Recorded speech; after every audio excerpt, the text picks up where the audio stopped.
Maravilloso Jesús, milagroso Señor, llena este lugar de tu presencia y es descender tu poder a los que estamos aquí. Yo quiero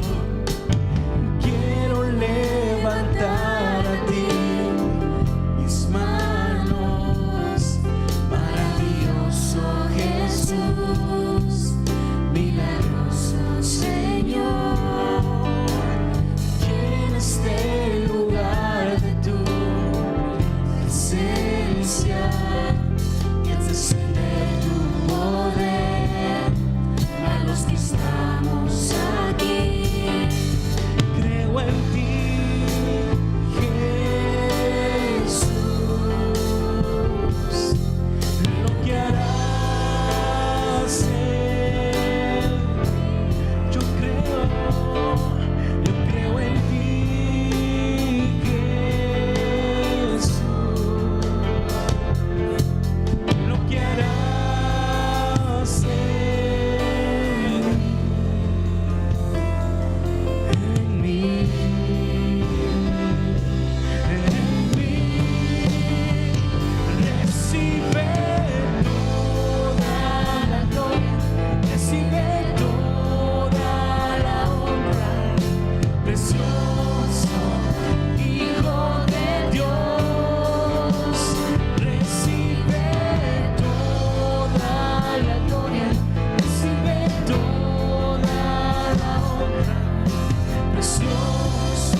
presencia, en tu casa, adorándote a ti, Señor, en nuestro corazón. Yo creo en ti, Jesús, y lo que harás en mí. Yo creo en ti.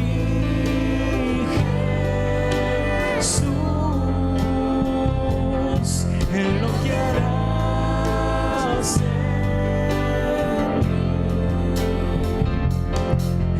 mí. Vamos, iglesia, en mí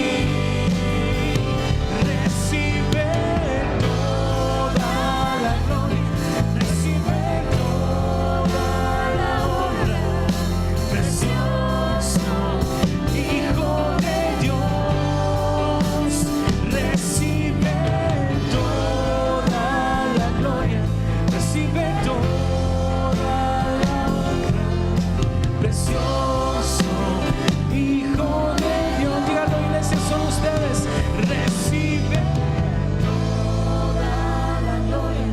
recibe toda la honra, precioso Hijo de Dios. Sí, Señor, recibe toda la gloria, recibe toda la honra, precioso Hijo de Dios, recibe toda la gloria.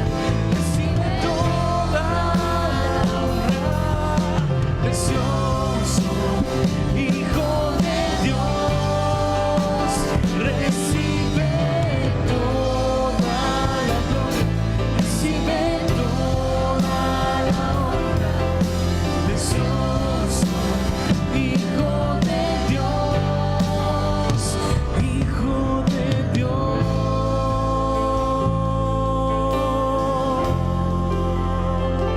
Separarme de esa salvación con tal de que mi pueblo llegara a aceptar al Mesías, ¿verdad? Pablo habla de ese dolor y esa es una muy buena enseñanza de entrada, hermano, para nosotros. porque cuando nosotros entendemos la importancia de la salvación, la importancia de lo que Dios ha hecho para nosotros, y cuando entendemos, hermano, la consecuencia que tienen aquellos que no han conocido al Señor, debe de provocar un dolor profundo dentro de nosotros. Amén. ¿Podemos decir amén a eso? Sí. Es cuando tenemos esa conciencia de lo que significa la salvación para nosotros. Y una de las cosas, hermano, y una de las cosas que sinceramente estoy batallando con el texto, porque este es un texto, hermano, que se ha usado para mostrar dos grandes interpretaciones teológicas o doctrinas teológicas, sobre todo la doctrina de la salvación, ¿verdad? Y hay dos posiciones, solamente lo voy a comentar, no voy a entrar ahí, pero hay dos posiciones teológicas sobre la salvación, la salvación por elección y condicional, y la salvación por elección incondicional, ¿verdad? Son dos posiciones, que una que es de Juan Calvino y la otra es de Arminio, ¿verdad? Nosotros, la iglesia de nosotros, estamos más en la línea arminiana, ¿sí? Donde creemos, hermano, que la elección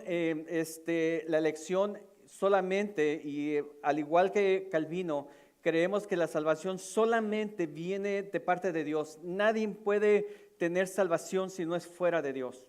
En eso estamos de acuerdo, ¿verdad? La salvación solamente viene de Dios. El calvinismo enseña, hermano, y hay muy buenos pasajes que aportan esa posición. Enseña, hermano, de que Dios elige a las personas que se van a salvar, ¿verdad? Esa es la elección condicional, ¿verdad?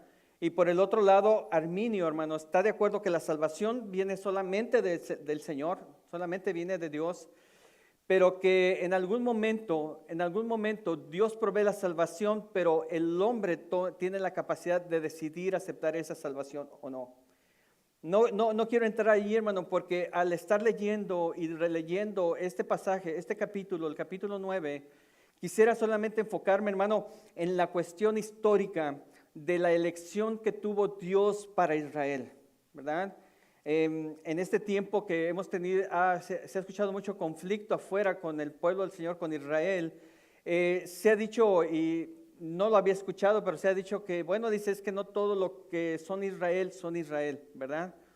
Y me sorprendió cuando yo vine a leerlo aquí en este pasaje, y en un momento lo vamos a ver. Pero yo quisiera hablar, hermano, en esta tarde, hermano, principalmente de la soberanía de Dios. Tenemos un Dios soberano. Y dentro de la soberanía de Dios quiere decir que Dios hace lo que quiere, con el que Él quiere, en el tiempo que Él quiere. Y no hay ningún ser humano que pueda decirle a Dios qué debe de hacer o qué no debe de hacer. Queremos hablar, hermanos, sobre la soberanía de Dios y sus propósitos eternos. Nosotros creemos que usted, hermano, y mi persona, estamos dentro de un propósito de Dios, ¿verdad? Y el tema de Israel, bueno, y déjeme leer aquí en el capítulo 9. Dice después en el versículo 6, perdón, dice, no que la palabra, hablando del sentir por los israelitas que rechazaron al Mesías, dice, no que la palabra de Dios haya fallado, dice, porque no todos los que descienden de Israel, dice, son israelitas, ni por ser descendientes de Abraham, son todos hijos, sino que Isaac, dice, te será llamada descendencia.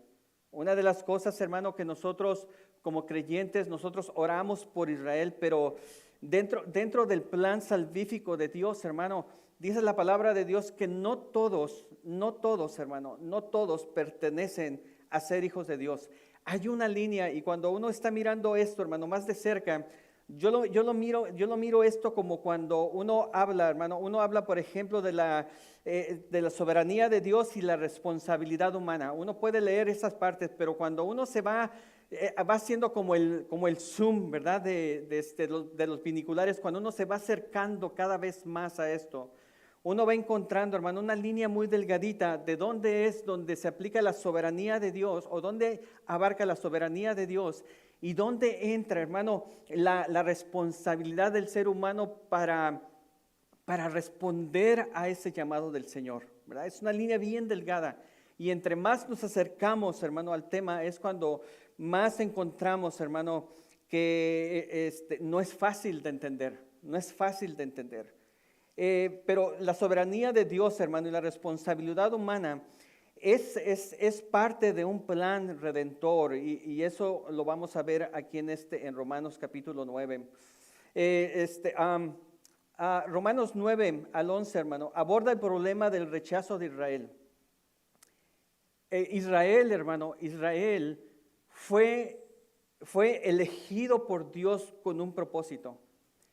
Y Israel, hermano, rechazó a Jesús, rechazó el Mesías esperado. Pero Pablo, hermano, no está explicando cómo Dios elige personas individuales para la salvación o la condenación, sino cómo Dios, hermano, está obrando históricamente con un pueblo y su propósito redentor. La elección, hermano, creemos que la elección en este pasaje se muestra una elección que es corporativa y no es individual. No está llamando a personas, sino está llamando a un pueblo. Dios es soberano, pero a la misma vez, hermano, Dios nos ha dado el libre albedrío y Dios, hermano, no anula la libertad y la responsabilidad humana. El deseo, hermano, de Dios, nuestro Salvador, es universal. Juan 3:16 nos lo muestra, ¿verdad? Porque de tal manera, dice, amó Dios a todo el mundo. Dice, pero al mirar, hermano, el capítulo 9, miramos primeramente el problema que tiene Pablo en sentir el dolor por el pueblo. Pablo expresa un dolor profundo por Israel. ¿Por qué razón, hermano? Porque Pablo ama a su pueblo, pero su pueblo, hermano, no solamente rechazó al Mesías, sino rechazó al mismo Pablo. Si usted lee, por ejemplo, la carta al libro de los Hechos, en el capítulo 21, los israelitas, el pueblo de los hermanos de sangre de Pablo, lo acusan a Pablo, hermano, de enseñar, hermano, doctrinas que separan a los del pueblo de Israel a una enseñanza equivocada, y por eso rechazan a Pablo. Y Pablo siente el dolor y la carga por ellos, de haber él experimentado la conversión, hermano, una conversión auténtica con el Señor Jesús, y él teniendo esa experiencia, él le duele la condición de su pueblo. Israel, hermano, tenía muchos privilegios y es comparable, y lo podemos comparar con los privilegios que usted y yo tenemos para con el Señor. El pueblo de Israel, hermano, tenía privilegios, y en el capítulo 9 y en el versículo 4 en adelante, Pablo habla de esos privilegios que el pueblo de Israel gozaba. Dice Pablo, son israelitas. Israelitas quiere decir que era el pueblo de Dios. Dice, son israelitas, de los cuales dice, son la adopción. Pablo dice, el pueblo de Israel tienen el privilegio de ser la adopción original, son la gloria. Es el pacto, dice, el pacto que Dios tuvo con el pueblo de Israel, la promulgación de la ley. El pueblo de Israel, hermano, gozó de tener la ley de Dios en ellos. Eran dueños del culto y de las promesas de Dios, de quienes son los patriarcas, dice, de los cuales según la carne vino Cristo de esa parte. El pueblo de Israel, hermano, rechazó a Jesús, rechazó al Mesías, y por lo tanto, hermano, Israel, aunque fue elegido, cayó de la gracia de ello. El rechazo humano, hermano, no anula las promesas divinas, pero sí tienen consecuencias. Israel, hermano, gozó de todos los privilegios de parte de Dios para sus propósitos, pero sin embargo, Israel lo rechazó. Ahora, Pablo nos va a mostrar, hermano, a un Dios que es soberano, a un Dios soberano. Y Dios, hermano, en su palabra nos dice que Él escoge a personas para sus planes perfectos. Y eso me llamó mucho a mí la atención porque Esto es muy interesante, dice que no todos los que descienden de Israel son de israelitas. No todos, dice Pablo, dice en el versículo 6, dice, no que la palabra de Dios haya fallado, porque no todos los que descienden de Israel, dice, son israelitas.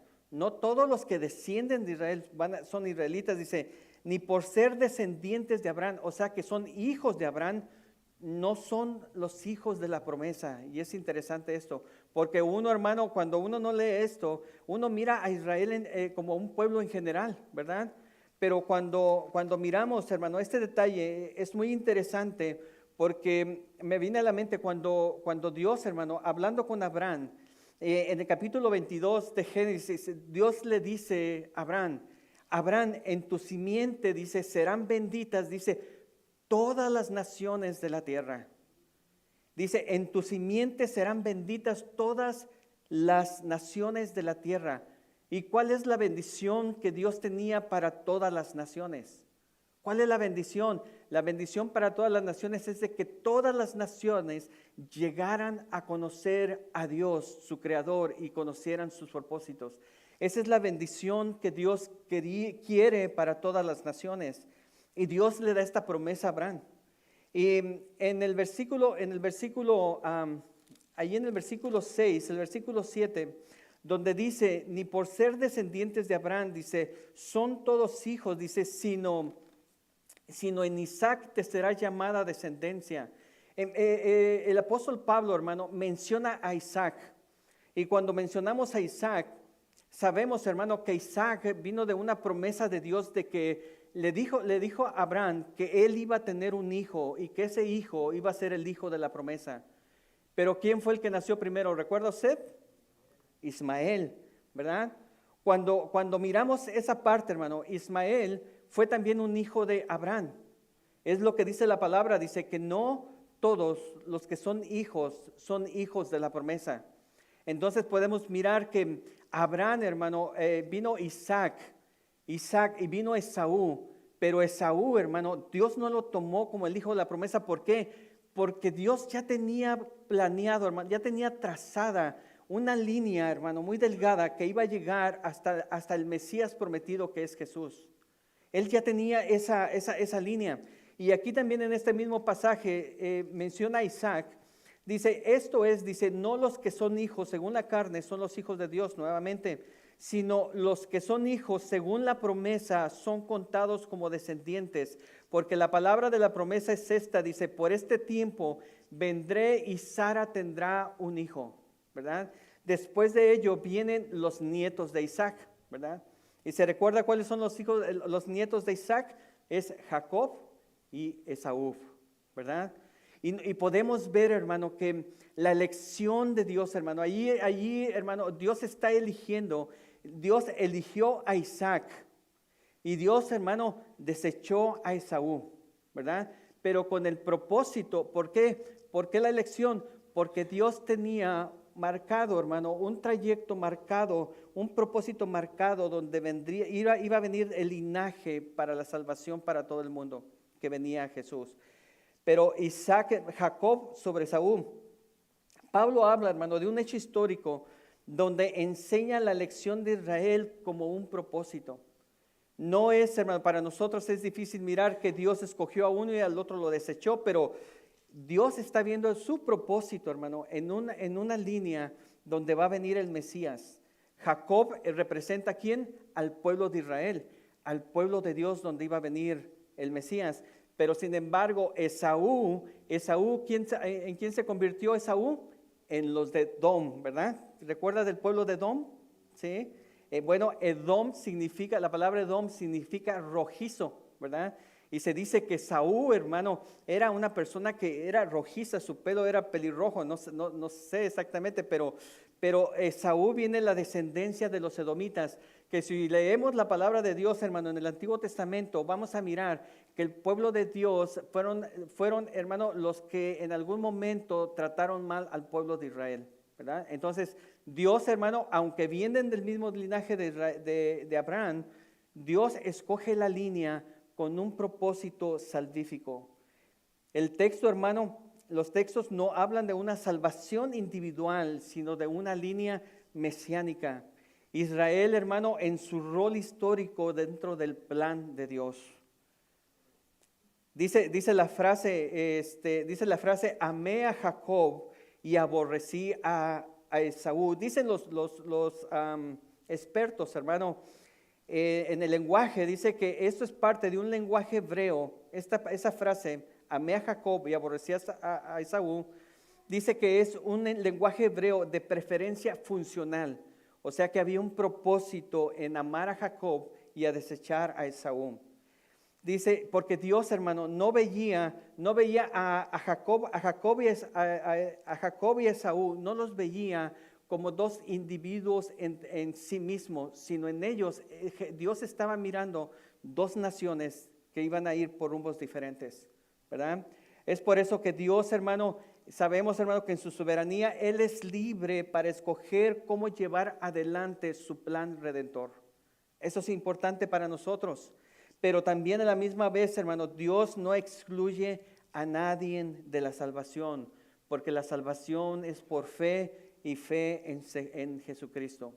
Por eso, hermano, al mirar la soberanía de Dios, hermano, y los pasajes que van en adelante nos muestran, hermano, la soberanía de Dios, y nos muestran dentro de esa soberanía de Dios su justicia y su misericordia que es ofrecida para nosotros.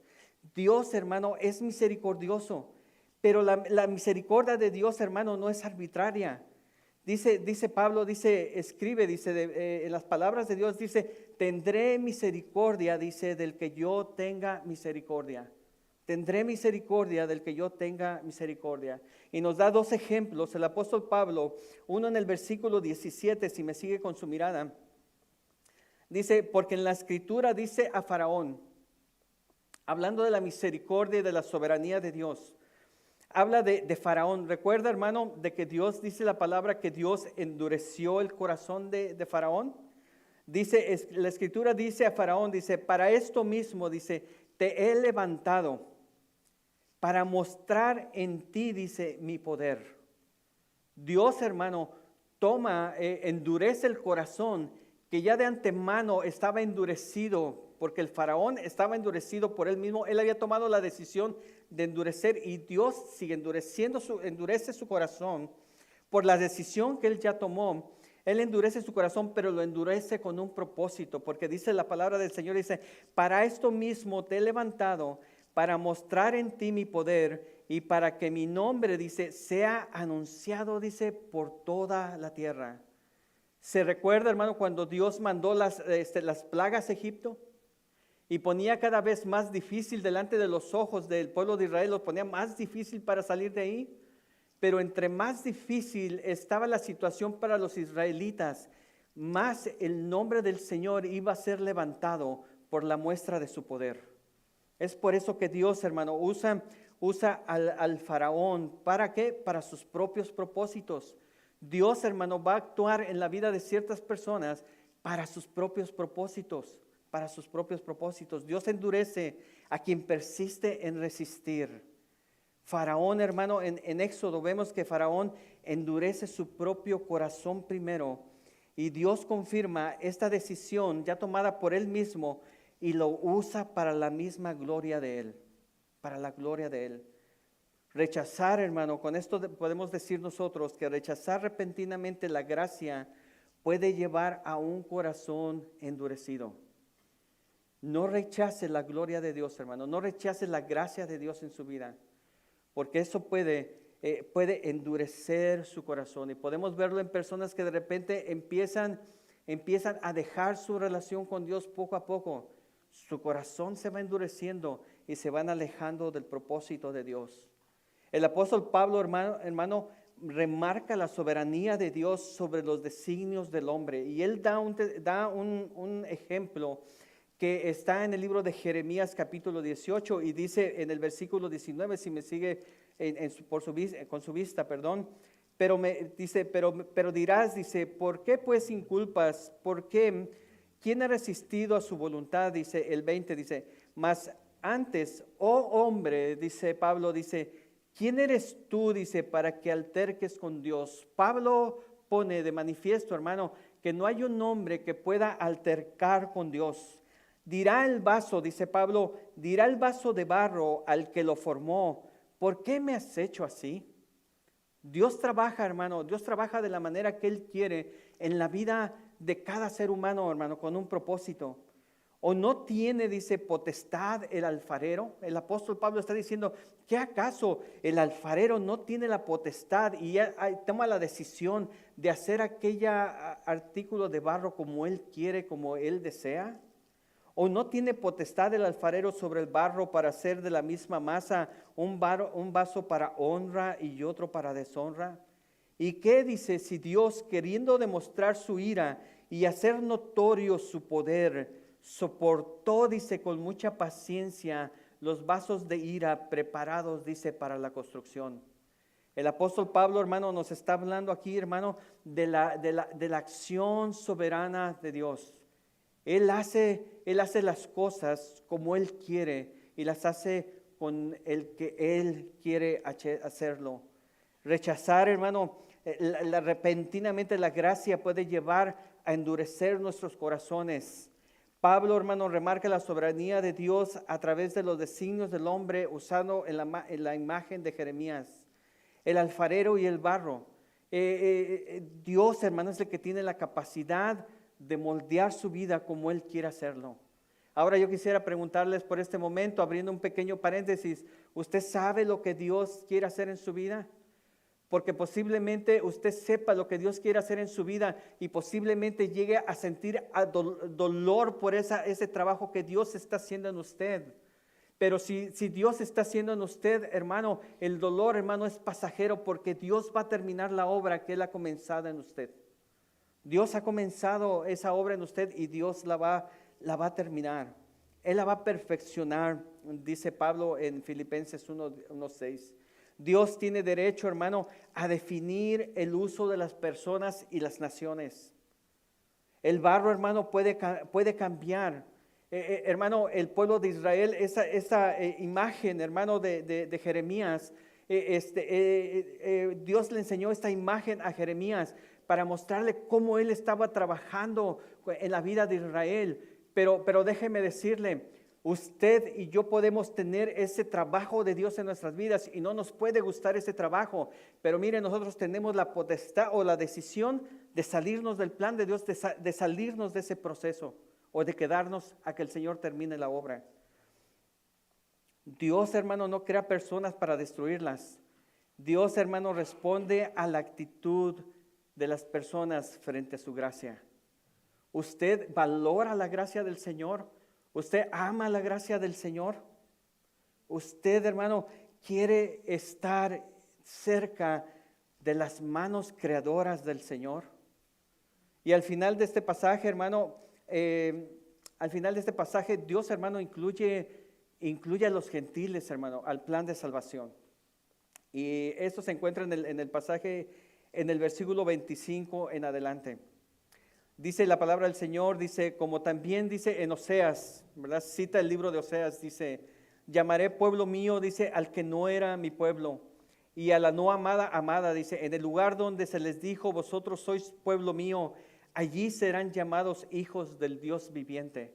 En la mente de Dios, hermano, Él eligió con un propósito al pueblo de Israel, pero en la mente de Dios, hermano, estaba usted y mi persona para poder alcanzar la salvación a través de la gracia, a través de Jesucristo.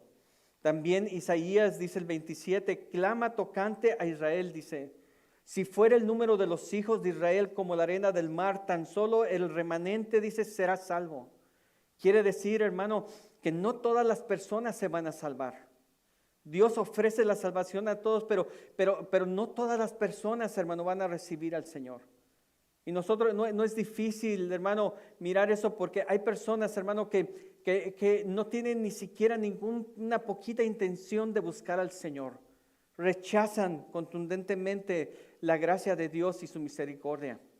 Dice Isaías, dice, tan solo el remanente será salvo porque el Señor ejecutará su sentencia sobre la tierra en justicia, dice, y con prontitud, y como antes dijo Isaías, si el Señor de los ejércitos no nos hubiera dejado descendencia, Como Sodoma habríamos venido a ser y Gomorra seríamos semejantes.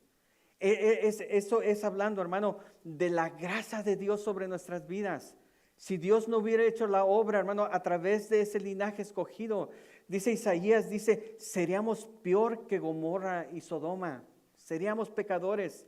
No tendríamos, hermano, ninguna oportunidad para salir avantes en esta vida espiritualmente. Los gentiles, hermano, alcanzan la justicia por la fe. Israel, hermano, tropieza por buscarla por obras. Dice el pasaje, el 30 en adelante. ¿Qué pues diremos? Dice que los gentiles no iban tras la justicia, dice. Los gentiles no estaban buscando a Dios, no estaban buscando la justicia de Dios, dice, los gentiles que no iban tras la justicia, dice, han alcanzado la justicia. Y ahí entramos usted y yo, ahí entramos. Es decir, dice, la justicia que es por la fe, mas Israel, hablando de el Israel elegido, que iba tras una ley de justicia, dice, no la alcanzó, dice, ¿y por qué no la alcanzó? Porque iban a ellas no por la fe, sino por las obras. Y usted sabe, hermano, que por las obras nosotros no podemos ser salvos. Nosotros somos salvos a través de la fe y de la fe en Jesucristo. El problema de Israel, hermano, no fue la elección divina que Dios tuvo sobre ellos, sino la incredulidad humana en sus corazones y su rechazo hacia Jesús. Ese fue el problema de Israel. Romanos, hermano, no nos enseña, no enseña a un Dios soberano dice Romanos 9, enseña a un Dios soberano con un propósito determinado. Dios tiene propósitos, hermano, y Él tiene las cosas bien ordenadas para poder llegar a cumplir sus propósitos. Dios es soberano, dice en el Salmo 135:6, dice, todo lo que Jehová quiere, dice, Él lo hace. En los cielos, en la tierra, en los mares y en los abismos. La soberanía de Dios, hermano, en su plan redentor. Él es soberano y Él hizo su plan de redentor. La responsabilidad humana, hermano, es de responder a la fe en Jesucristo. Dios, hermano, si algo podemos aprender de estos pasajes, hermano, es la soberanía de Dios. Y como es un Dios soberano, Dios es fiel y es fiel a sus promesas. Es fiel a sus promesas. Dios es soberano, pero nunca es injusto. Dios es soberano, hermano, pero Dios no es injusto. Dios elige el plan, el ser humano decide responder al plan de Dios. Y por último, hermano, quiero terminar con esto. Cuando entendemos el valor de la salvación, no podemos ignorar lo que el apóstol Pablo sintió y experimentó y expresó en los primeros pasajes. Y eso yo creo que es se me fue la palabra, una rectificación de quién está dentro de nosotros. Cuando nosotros podemos llegar a sentir el amor que sintió Pablo por los suyos. Déjeme decirlo. La rectificación de quiénes somos en Dios tiene que ver, hermano, con lo que nosotros sentimos dentro de nuestro corazón por aquellos que no han alcanzado la salvación en Cristo. ¿Sí? No, la palabra rectificación no era la que estaba buscando, pero una muestra de que Dios, hermano, nos ha salvado es de que podemos experimentar esa misma pasión que consumía el corazón del apóstol Pablo. ¿Usted lo siente?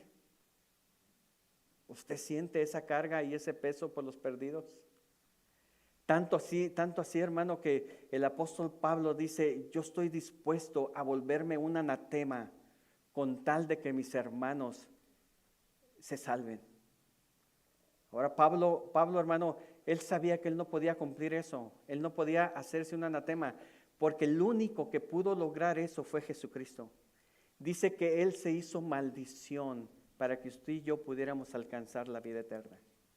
Es el único que lo podía hacer, pero sin embargo, Pablo experimentó el dolor por los demás. El amar, hermano, el amar al perdido. Dos cosas, hermano, que podemos sacar de esos pasajes. Tenemos a un Dios soberano que Él va a hacer lo que Él quiere, con el que Él quiere, a la hora que Él quiere, y no hay ningún ser humano que le diga a Dios que lo haga de diferente manera. Dios es un Dios soberano, y eso debe de ser muy importante y debe de ser presente en la mente y en el corazón de cada uno de nosotros. Tenemos un Dios que es soberano y nosotros solamente somos sus hijos. Decimos en casa, los hijos están ¿para qué? Para obedecer y seguir las instrucciones de sus padres. Es lo mismo, hermano, que nosotros podemos aprender de esos pasajes de la soberanía de Dios, que es un Dios soberano y que usted y yo solamente nos resta obedecer. Y la otra, hermano, es el peso que nosotros podemos tener, hermano, por la gente que no conoce al Señor.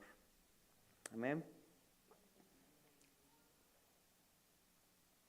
Vamos a orar, hermano, para que el Señor nos ayude en esta noche.